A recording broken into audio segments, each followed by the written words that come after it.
Hello, and welcome to Unsheathed with your hosts, Kyell Gold and Cam Hirosaki. We hope that you enjoy the program. Please stick around afterwards. There'll be cake and blowjobs. Hi, welcome to Unsheathed number 35. We're live and in person in a very indiscreet, non-remote location here in the center of the beautiful Moscone Center South in San Francisco, California. We're attending WonderCon. I'm joined, as always, by my co-host, K-Fish. That's right, and I have to say that I don't know when this whole shindig got so popular, but it makes me want to swear in Japanese. I mean, it's overwhelming. You should. Feel free. It's kind of hard to swear in Japanese and sound cool, though. If you're going to, sound tough, your only real options, you can sound like a samurai, or you can sound like a yakuza, neither of which is really cool. I think samurai are pretty cool. Yeah, but you don't want to sound like one in the 21st century. Then you just sound like a tool. Oh, all right. I can see that, I guess. Anyway, we're here at the Soulful Press booth. It's a lovely location. There are, as we mentioned, many tens of thousands of people here. Many of whom have walked past the booth at one or other times. I've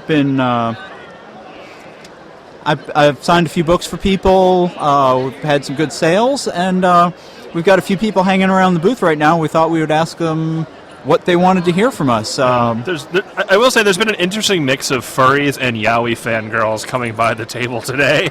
Yeah, that's very true. I like the yaoi fangirls, because they usually like my stuff. They're so earnest. They are. And they're like, but they're real animals. That's so weird.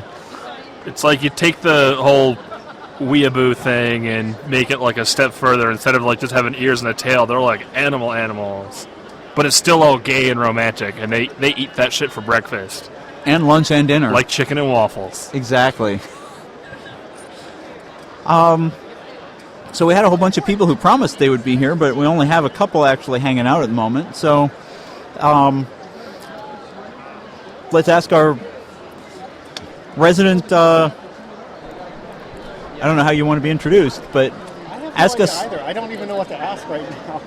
Ask us a question about WonderCon or anything.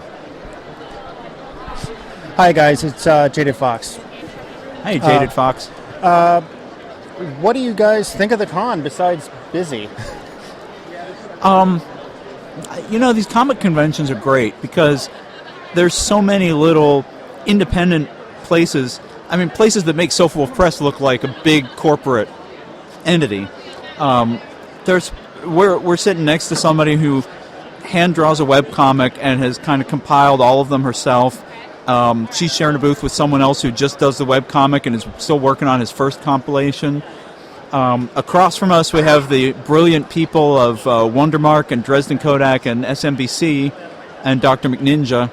And those guys really, they all do their own webcomics, but they're a little more prolific, a little more further along, and so they're selling books and stuff and T-shirts and whatnots. And just the diversity and the breadth of the creativity in this place is really one of the things that I always come away kind of inspired and thinking, I need to write more books, or I need to work on some other projects or something like that.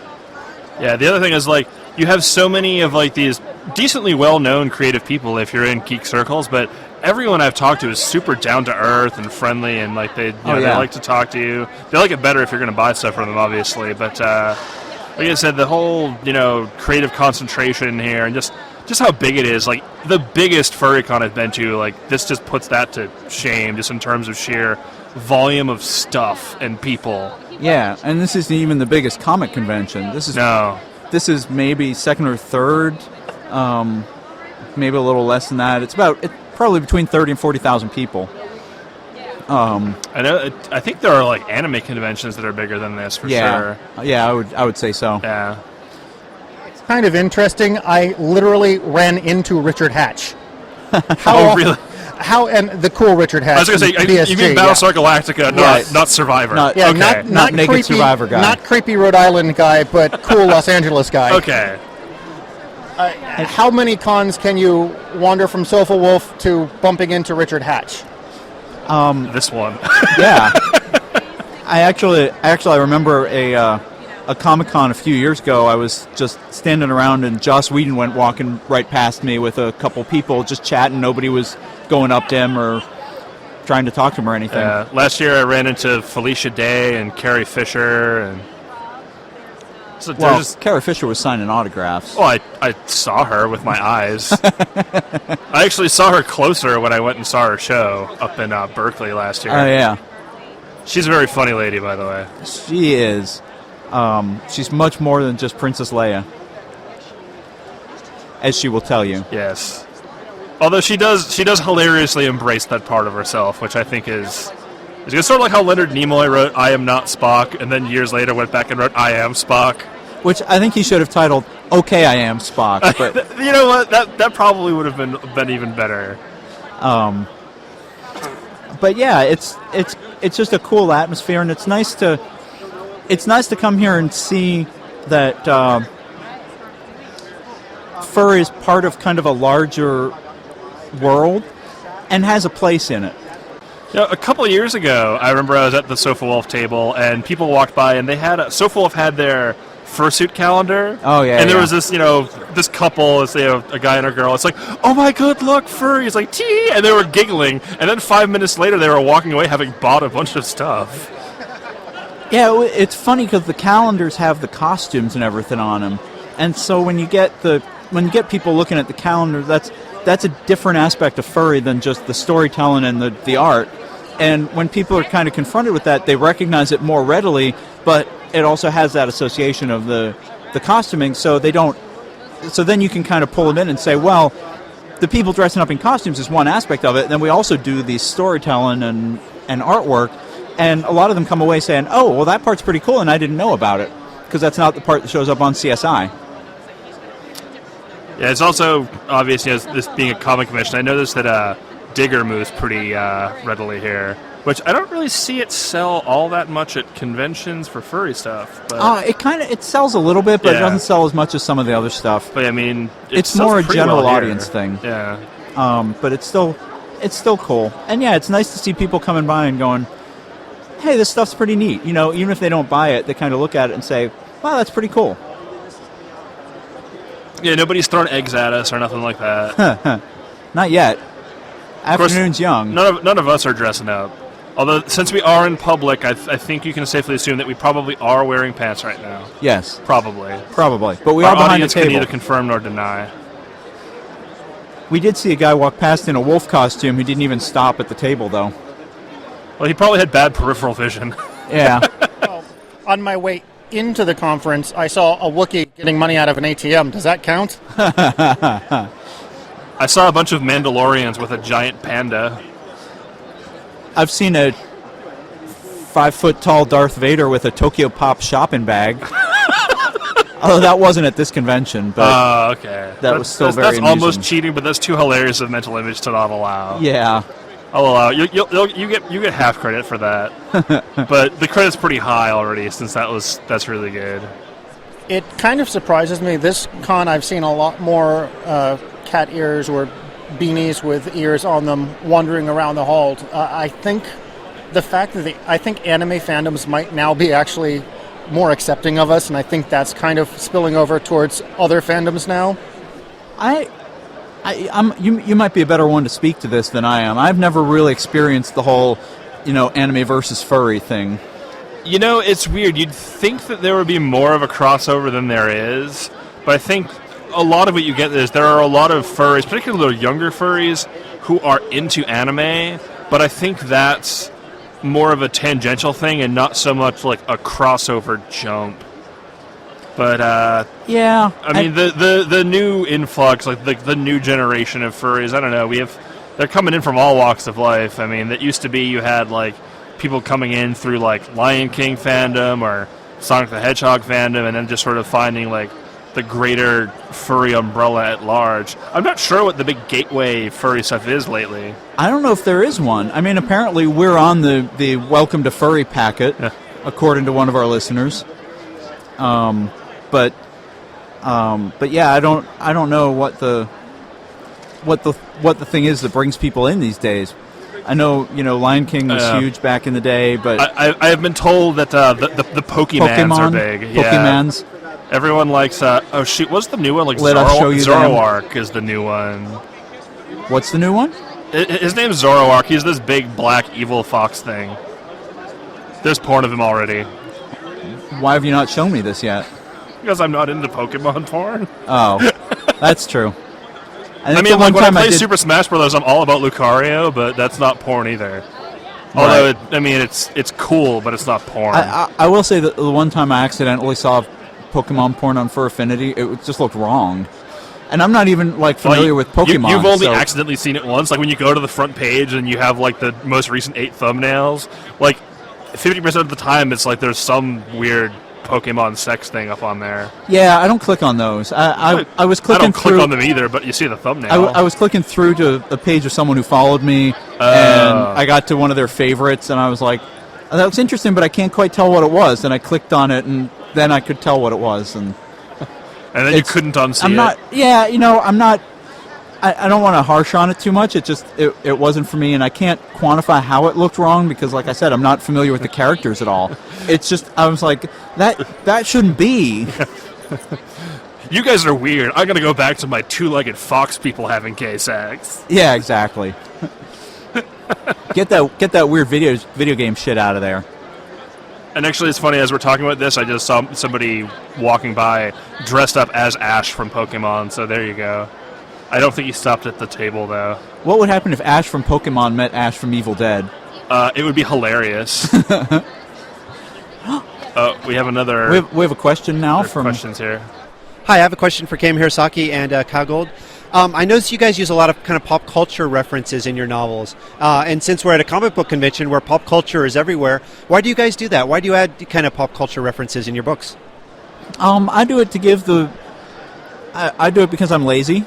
I do it to give the books a sense of place that people can relate to without having to build an entire world that I have to create the pop culture references for. If I say Starbucks, then I already know that has an association in the minds of most of the readers, and they have an idea of what a Starbucks is. I don't have to create something and then say it was exactly like a Starbucks except it was called Foxbucks. Mer. I'll have a double tall latte, please. I don't think I do put pop culture stuff in my writing, do I? Didn't you in your candy and music one? Nothing directly. Well, you mentioned techno music and raves. Yeah, but that's just culture. It's not like a specific thing. I think the closest I came is in my story. I think it was The Shallow End. No, not The Shallow End. It was Only a Kiss. The character he's effectively a WoW addict, except I don't specifically mention that he's playing WoW, but it's the whole MMO thing. Ah, right. But I don't think I mentioned anything by name. Yeah, I'm going through my stories in my head, and I don't think I sort of make it a policy not to mention real world things because I don't think I've ever written a story that takes place in what I would consider quote unquote the real world. Yeah, and I use the pop culture references kind of in my contemporary world. When I do the more Renaissance stuff, obviously the pop culture doesn't really exist there, so I'm free of having to use references like that. But you use the same kinds of tropes, you just use them a little bit differently. Yeah. Really, in candy and music, I did the setting was basically this. It was a big comic convention. So, I guess that sort of... Well, there you go. Yeah, that I guess, if you want to say, where did I get the inspiration for that? I got it from coming to things like this. So, I guess that's legitimate. I'm not going to write, Darth Vader as a wolf or anything. Although the helmet would look kind of cool. It would. And we're not going to sink down to the erotic Star Trek furry fan fiction level of the geek hierarchy. I heard that Brent Spiner was here and there was a big giant crowd around him, but actually I haven't seen a lot of Star Trek stuff. No, I've seen more Firefly. Yeah, and they have I saw a big collection of Battlestar Galactica action figures. Oh, actually, wow. Kind of cool. I did see Denise Crosby. She looked kind of depressed over at her booth, but nobody was really talking to her. Well, she was the one who quit and gave up. Yes. you should go get her and have her come over here. We'll ask her some questions about writing and ask her opinion on foxes giving blowjobs. Knowing my luck, if I walk over there, she's going to be mobbed now. Actually, knowing your luck, if you walk over there, she would come with you, and then we'd have to find something to talk to her about. Hello, Lieutenant Yar. I loved you in, I don't think you were any good episodes. You were only in the first season, and, there weren't really that many good episodes in the first season of Generation. She played an awesome Romulan later on, though.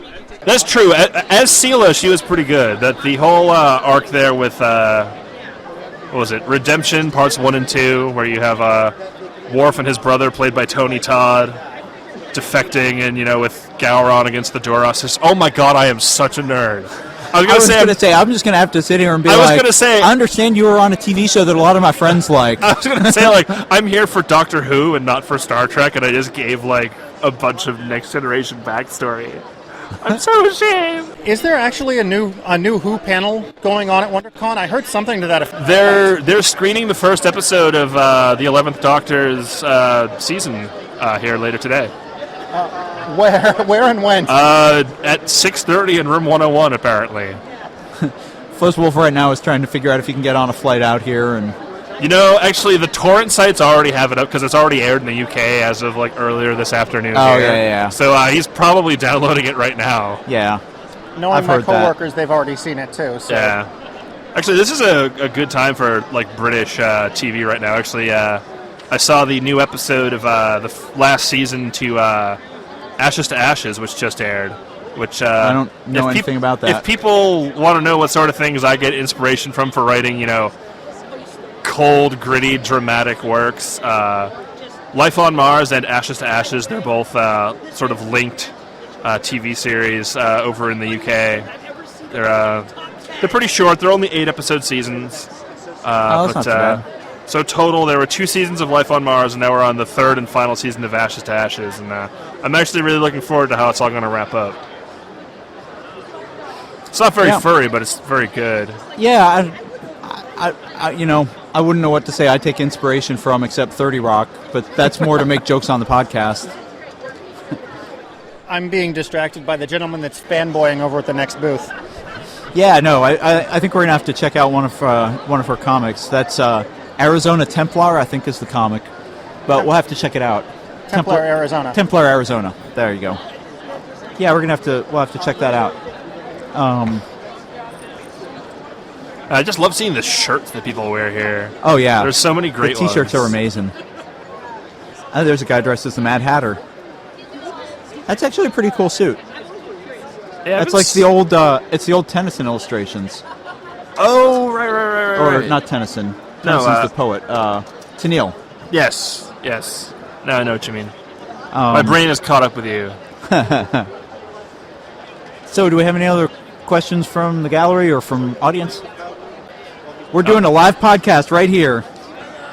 Yeah. Tick, tick, tick, tick, tick. No questions. As long as they buy stuff, that's cool though. There's an awful lot of buying that was just going on. Which we always like. We do have people eyeing Kyle's books hungrily I see a fursuit walking by. Oh, we should grab that. Oh, we have fursuit. We do. We have a fursuit with a fur badge. Hobbinless fursuit.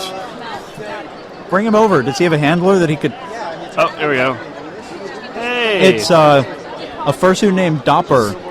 He has very, very Is that big a fox? ears. He has a red and he has a blue and a green eye. Left eye blue and green eye, and he's waving. We want to know... I think he has glow stick eyes. That's actually really cool. What? Oh, this is Unsheathed. So if you guys have a question, we're here. We're recording live. We have a mic. Talk into the mic and ask us something. I don't think that fursuit fursuit miming can't comes talk, through but his the handler can. Through the microphone. Just ask us anything. We need to have like the UN fursuit translator. You're on the spot. All right, let us ask you something. What's the coolest thing you've seen here at WonderCon? Well, I just got here, but coolest thing, you guys. That doesn't get you free stuff. The fox now is the trying to. eating the fox is trying to. I don't know if that was eaten. given what this podcast is about. He won't hear that till later, so I think we're safe. I was going to say, those are some pretty big ears to hold a pretty large blush of embarrassment. They do. Well, that's very cute. So we have our first live fursuit appearance on the podcast. Yeah, actually, sort of. I think that's maybe the first fursuit I've seen at WonderCon out of all the years I've come here. We've seen a couple. We've seen, like I said, we saw a wolf come by earlier. He didn't stop at all.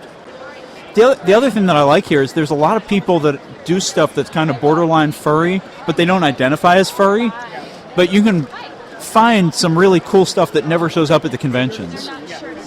There are people that, because they don't associate or don't want to associate with a furry fandom, they wouldn't ever go to a furry con, but when they come to a Comic Con or a fantasy con or a general interest con that really is supposed to be a Comic Con but is general interest, like a WonderCon, they come out of the woodwork and, oh my god, their art is amazing. Yeah. And you would make millions if you went to a furry con. You really need to come.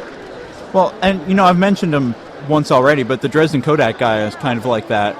And his art's really cool, and if he come to a furry con and do commissions, he'd make like a ton of money. I don't know. Given what he might be asked to draw, I'm not sure if that would... He did, what was it?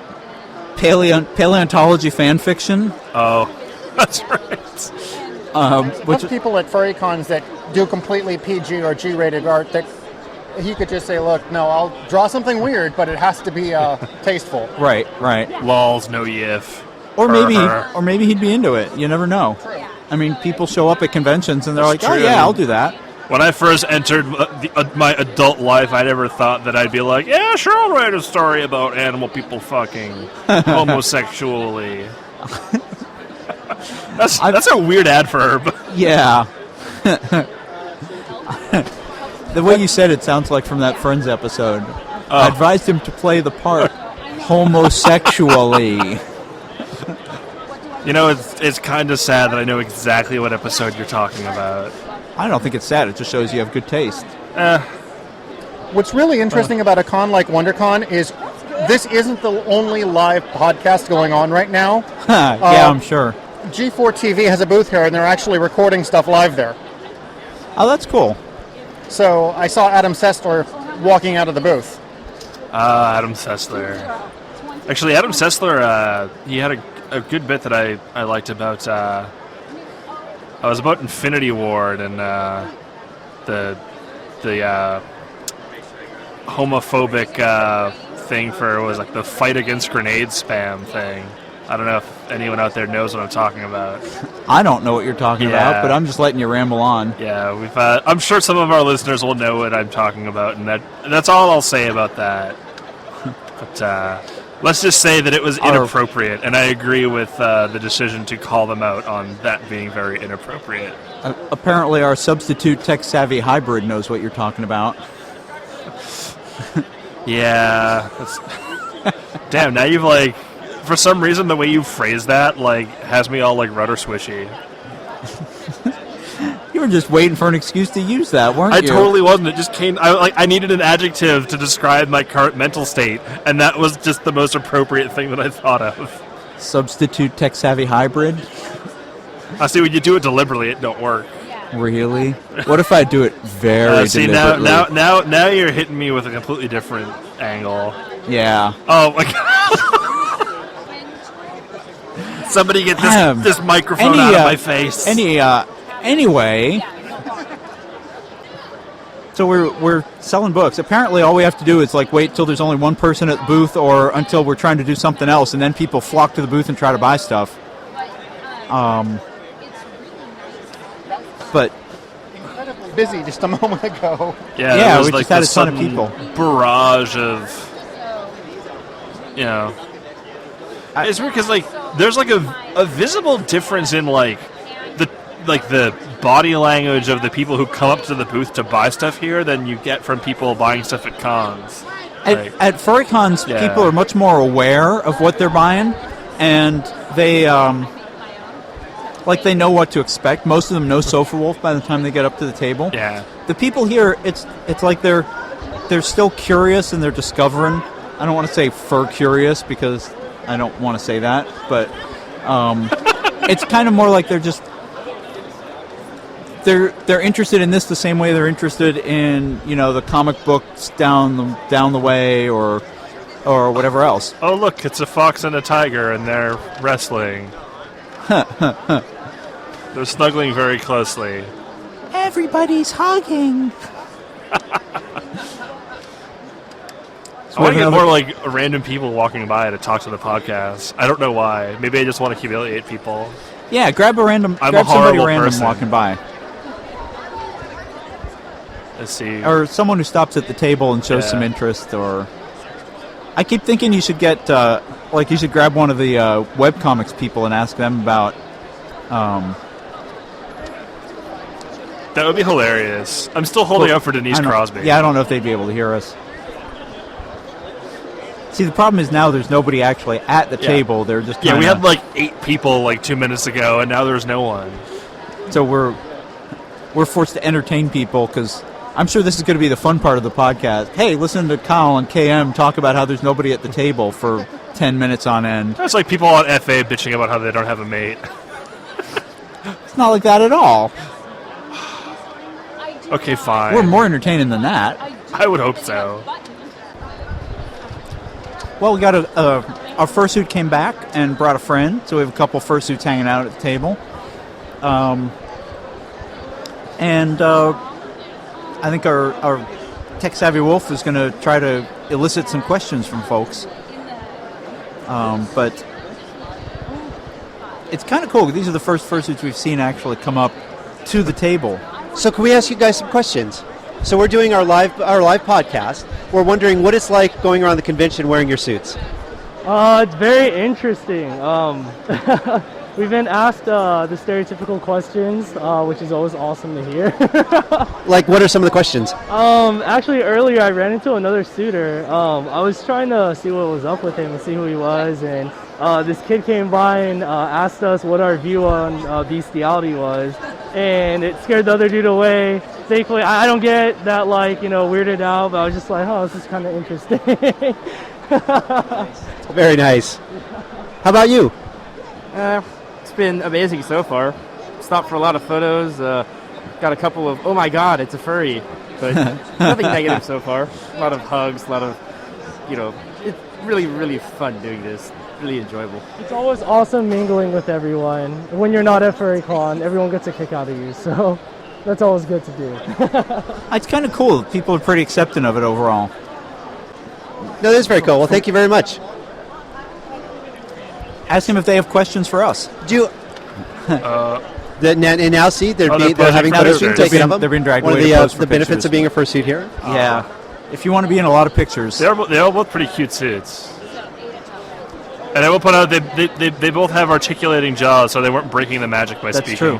Oh my god, that is hilarious. So now as people are walking by the booth, they're getting pictures taken. Awesome. So somebody is dressed up as the cover to Brain Hate Sudoku. Yes. Okay, wow. It kind of came out. It's cool because it looks like the giant floating head is being attacked by fursuiters. I should totally post that to my LJ. Which, in a way, it kind of is. Or my FA. I'll put it in my FA scraps. Put it on your FA. Yeah, I don't know where the fursuiters are going, but that's kind of cool. We haven't seen very many, as we mentioned. Not so much at this convention. When we go to San Diego Comic-Con, we don't see that many there either. No, although... of course, San Diego Comic-Con is like 200,000 people, so right. Maybe we just missed them. It's easy to miss someone. We have another fur So do you guys know who Kyell Gold? Do you want to ask him any questions? Do you want to ask Kyell any questions? We're live and on the air. We're shocking people. What's the favorite story you've written so far? What's my favorite story I've written so far? My most recent stories are always my favorite because they're the closest in my head. But I think out of all the stuff that I've written, I still really like Out of Position. just out of all the books. I still think that one's one of my favorites. I haven't gone back to read it recently, but I like that one an awful lot. Well, so what in particular about that about Out of Position do you like? Like, why is that your favorite? Just a lot of it is because it's real personal. It's a story that I started, and it kind of grew as I wrote it with Kit's encouragement, and a couple of other people. But it was very it's very much a story about coming to terms with who you are and self-discovery, and those ring really close for me. So it also has a gay football tiger. It has a gay football tiger, but also I like Lee's character a lot. He might be one of the closest characters to me personally that I've written. So I think that's part of it also. I will say, for the record, that Kyell is not dressed up in a dress to sneak around WonderCon. I'm not in drag unhindered. to sneak around WonderCon, no. okay. Well, one more question then. Same Sure. question you guys asked me earlier. What's the best thing you've seen here so far? Well, it's you guys. All y'all. Actually, I think it was the fursuits attacking Brain Age is Sudoku? probably the best thing I've seen. Yeah, I think the fursuits are pretty cool. We actually saw a great steampunk outfit earlier that was just all tricked out with the goggles and little Oh my God, her lenses on the goggles are goggles and everything. fabulous. It was amazing. I think I just turned my dial to 11. yeah, you did. I'm in a rudder very good switching mood all here. over the place. I am. I totally am. Better watch your mouth near that mic. Why are you doing this to me in front of our fans? Because I can. Oh wow, now we have like a whole And traffic we jam. do. We have a in whole front of horde us. here. Oh, there's a Moogle hat. It is, isn't it? Am I I right? think that's a mushroom retainer hat. Oh, Yeah. that's right. I was mixing up my video games. The Moogle hats have a I'm little video game like illiterate. anglerfish bobble dealer Right. No, I remember them now. from a deep sea fangly fish. K-Tech's selling my book. K-Tech, get us another question. Hi. So why are you wearing that hat? Why am I wearing this hat? Because this is a cool hat. It's my Western hat, and Kit likes it. What's your favorite animal? Fox. What brand is your shirt? Oh, I'm wearing one of the SoFulf brand Dogs Days Camp shirts. Can I get one? If you wear a 3 or 4 XL, you can get Are you one. racist against skinny people? Skinny people. Am I racist against skinny people? No, but the skinny people got here first and bought up all the shirts in their sizes. Fucking furry tween. I know, right? Thanks, guys. Have a good Thanks rest of the a lot. convention. Sorry, can I make them? Well, this is kind of cool. So we encourage. We're gonna wrap it up. We talked to a few people, but K-Fish needs to get off to his Doctor Who panel, so we need to cut him loose here. I don't have to cut me loose. You can keep me tied up a little bit longer. I know how you like to be tied, Yes, you do. and I know how you like to be tied. I am fit to be so. And so we're going to wrap it up here, but we really would encourage y'all, if you live up in what are the conventions SoFulf goes to? There's San Diego Comic-Con, of course. WonderCon's up in San Francisco, and the Seattle one was Emerald City Comic-Con. SoFulf goes to those 3, and really, if you like just looking at kind of creative stuff in general, I mean, the fandom's big artwork-based fandom, so if you like good art and not just, art of foxes and wolves giving blowjobs, then it's... and really, your taste should hopefully go beyond that in at least some levels. Then the comic convention, it's at least worth checking out 1 or 2. There's just a lot of really fun stuff there. Oh, there's also one in San Francisco, the smaller one, right? Ape. Rhinoceros? The that's Alternative Press Expo, right. I always forget about that one for some reason. That one's cool because it's mostly like small, very, very small presses doing like one title. Oh, okay. Sofa Wolf would be like huge there. But they have many titles. We have many, yes. They have tracts of land. They are legion. They are legion. But so yeah, check out the Comic Cons. We're having a blast here. You can also see Doctor Who premieres and run into washed up actresses. From I was Star going to Trek. say run into Denise Crosby. Yeah. Okay. So, thanks to WonderCon for not running over and shutting us down in the middle of our live podcast. And I think us not telling them we were doing it really played into that quite a bit. And thanks to our Unsheathed is not sponsored by WonderCon. JadedFox and K-Tech and our substitute Tech Savvy Hybrid over there on the cans. I'm trying to think of a baller name for him, but we'll have to come up with one later. I think we might have to get B-Hop to do that. Yeah. Well, B-Hop didn't say he had to do it. He just said someone else has to give you your baller name. You can't make your own up. Yeah. So we could make one up for him.